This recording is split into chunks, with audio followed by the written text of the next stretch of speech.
In the central area of Singapore lies a very unique place, a residential area sandwiched between nature and heritage sites. The demographics are equally unique for the central area. More than a quarter are aged 65 and above, and a large portion of the residents are inactive, meaning they are at risk of falling through the social safety net. Say hi to your average resident in this area. Towards their upper left region lies the wider city areas. Towards their lower left region is the heart of Singapore's heritage sites. Towards their right are green pathways and the Kallang Basin. We took a walk through the scenic sites and the old, unassuming residential area. Perhaps more importantly, we talked to residents, NGOs, and parkgoers to listen to their needs and wants for this very special place. And that was when we decided to work on this area because we believe that the infrastructure in the area has not served the needs of the residents, nor has it allowed integration between the heritage sites, the green corridor, and the rest of the central area. We want to bridge hearts, heritage, and nature primarily for these residents, but also for the substantial group of visitors. Let's start with our first proposal, biophilic walking paths, with the cornerstone of this proposal being along the Merdeka Bridge and the Nicole Highway. The Merdeka Bridge area has narrow and indirect staircases with uneven and poorly maintained pathways, making it difficult to navigate, especially for the many elderly in the area. We propose frequent pavilions along the way, designed for elderly to rest their weary legs as they move around the area. Green and biophilic designs further improve the air quality and reduce high temperatures to ensure maximum comfort. Rubber is also used to resurface the roads to allow for pain-free walking. The Nicole Highway is another area where walking paths could be implemented. It is a massive physical barrier for anyone accessing the green spaces, of which some elderly frequently do from our field study and interviews. The Seoul Crossing is a single overhead bridge that is tiring for the old and young alike.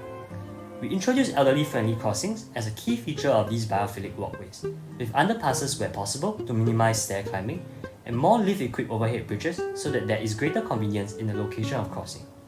The end result is Beach Road being connected to the sports hub, and the green spaces being connected to the wider city area. This proposal spurs visitors in the area, helping store owners achieve greater footfall.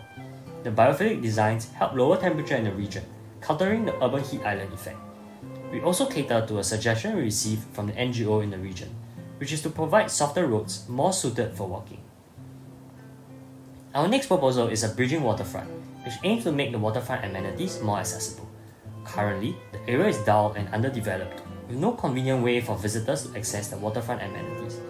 Community cycling tracks, rest stops, cafes, and the like that allow for greater social gathering and interaction makes the waterfront a hallmark of integration between heritage spaces, the green, and the blue.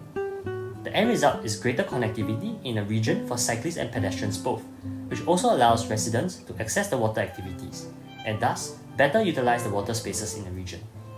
The third proposal is a social program and legislation, community gardening.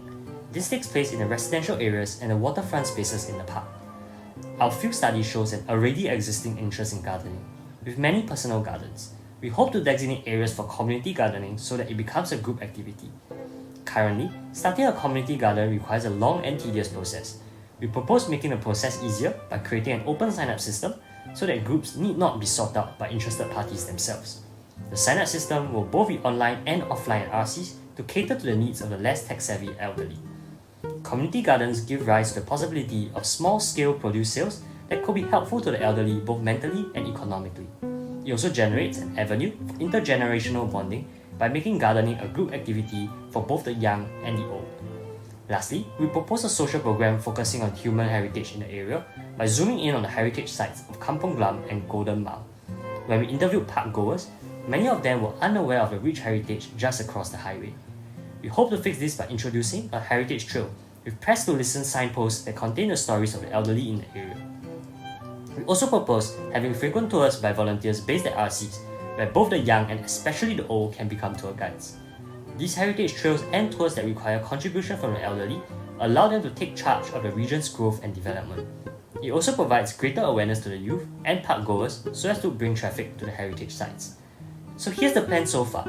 We introduce physical infrastructure to connect the region in a biophilic and comfortable manner, introduce policies that spur better land use and community activity, and finally start social programs that develop the region by engaging the stakeholders themselves, the elderly residents in the area. And this concludes Team 3's proposal. Thank you.